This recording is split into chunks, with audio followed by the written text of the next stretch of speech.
The good karmas only a hotelier earns knowingly and unknowingly. The other day it was when I was famished, ravenously hungering, awaiting my meal at a wayside restaurant. The meal was served. My stomach was full with a simple, sumptuous serving of South Indian meals for lunch. On the waiter asking me to have more, I said, "No, thank you, please." He smilingly persisted to serve me more, asking me more. I had to tap my stomach and say no thank you to ensure to communicate that my hunger was completely satiated and I was satisfied with the food.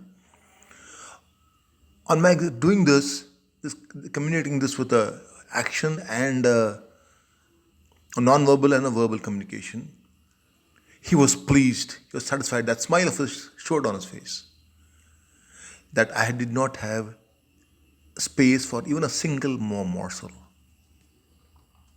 That's when the penny dropped. How much we hoteliers are blessed to serve the basic needs of man, food and fluid for which a man earns.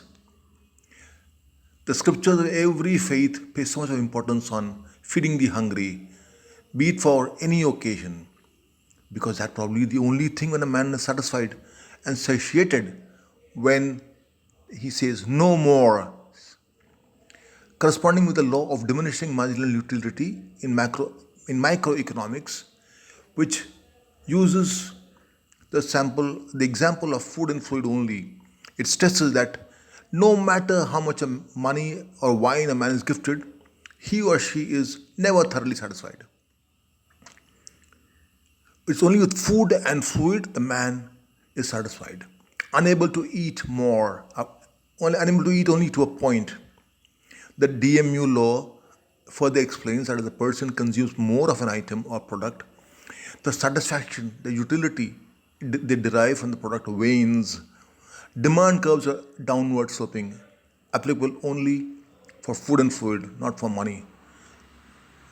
Wine, clothes, and where the appetite is insatiable. That is, only where food and fluid is satiable, others are not, are insatiable. They're all insatiable, other items. Are we hoteliers not blessed? For we serve good karmas? For we earn good karmas by serving food and fluid, which is a satiable need of man. Yet it's not the service staff alone who earn these good karmas. Remember, in hotels we are interdependent on each other. Being the father of the service industry, not only for being the oldest sector of the industry, but also because we are the only sector within the service industry where raw materials are converted into a finished product to serve the guest, receive feedback, ensure billing, that all under one roof.